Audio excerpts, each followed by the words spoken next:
ನಮಸ್ಕಾರ, ನಾನು ಧನ್ಯ. ನೀವು ನೋಡ್ತಾ ಇದ್ದೀರಾ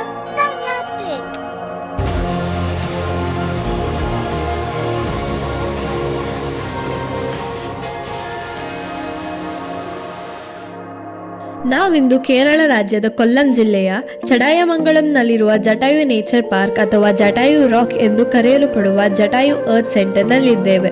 ಸಮುದ್ರ ಮಟ್ಟದಿಂದ 1200 ಅಡಿ ಎತ್ತರದಲ್ಲಿರುವ ಜಟಾಯು ನೇಚರ್ ಪಾರ್ಕ್ ವಿಶ್ವದ ಅತಿದೊಡ್ಡ ಪಕ್ಷಿ ಶಿಲ್ಪವನ್ನು ಹೊಂದಿರುವ ಹೆಗ್ಗಳಿಕೆಗೆ ಪಾತ್ರವಾಗಿದೆ. ಮೊದಲಿಗೆ ಪ್ರವೇಶ ಶುಲ್ಕ ಪಡೆದು ಒಳಗೆ ನಡೆದರೆ ಲಾಂಜ್, ಸ್ಟಾಲ್ಸ್ ಇತ್ಯಾದಿ ವಿಮಾನ ನಿಲ್ದಾಣದಲ್ಲಿರುವ ಭಾವನೆಯನ್ನು ಮೂಡಿಸುತ್ತದೆ. ಬೆಟ್ಟದ ಮೇಲಿರುವ ಜಟಾಯುವಿನ ಕಲಾಕೃತಿಯನ್ನು ಕಾಣಲು 826 ಮೆಟ್ಟಿಲುಗಳನ್ನು ನಡೆದು ಹೋಗಲು ಒಂದು ದಾರಿಯಾದರೆ ಕೇಬಲ್ ಕಾರ್ನಲ್ಲಿ ಹೋಗುವ ವ್ಯವಸ್ಥೆ ಕೂಡ ಇದೆ. ಇದಕ್ಕೆ ಪ್ರತ್ಯೇಕ ಶುಲ್ಕವಿರುತ್ತದೆ.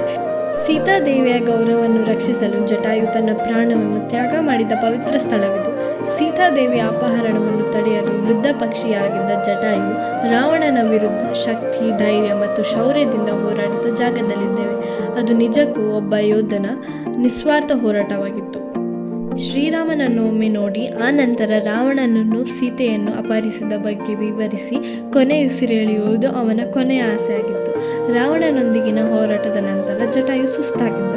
ತನ್ನ ಬಾಯಾರಿಕೆಯನ್ನು ತಣಿಸಿಕೊಳ್ಳಲು ಜಟಾಯು ತನ್ನ ಕೊಕ್ಕಿನಿಂದ ಬಂಡೆಯನ್ನು ಉಜ್ಜುವ ಮೂಲಕ ಕೊಕ್ಕರಣಿಯನ್ನು ಸೃಷ್ಟಿಸಿದನು. ತದನಂತರ ಶ್ರೀರಾಮನು ಜಟಾಯುವನ್ನು ತನ್ನ ಮಡಿಲಲ್ಲಿ ಇಟ್ಟುಕೊಂಡು ಕಥೆಯನ್ನು ಕೇಳಿದನು.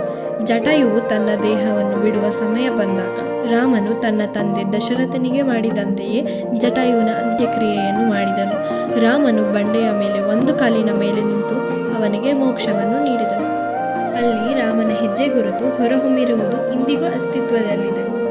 ರಾಜೀವ್ ಅನ್ಸಲ್ರವರ ಕಲಾಕೃತಿಯಲ್ಲಿ ಮೂಡಿರುವ ಮಹಿಳೆಯರ ರಕ್ಷಣೆ, ಅವರ ಗೌರವ ಮತ್ತು ಸುರಕ್ಷತೆಯನ್ನು ಸಂಕೇತವಾಗಿರುವ ಈ ಪ್ರತಿಮೆಯನ್ನು ವೀಕ್ಷಿಸಲು ಜಟಾಯು ಅರ್ತ್ ಸೆಂಟರ್ಗೆ ಒಮ್ಮೆ ಭೇಟಿ ನೀಡಿ.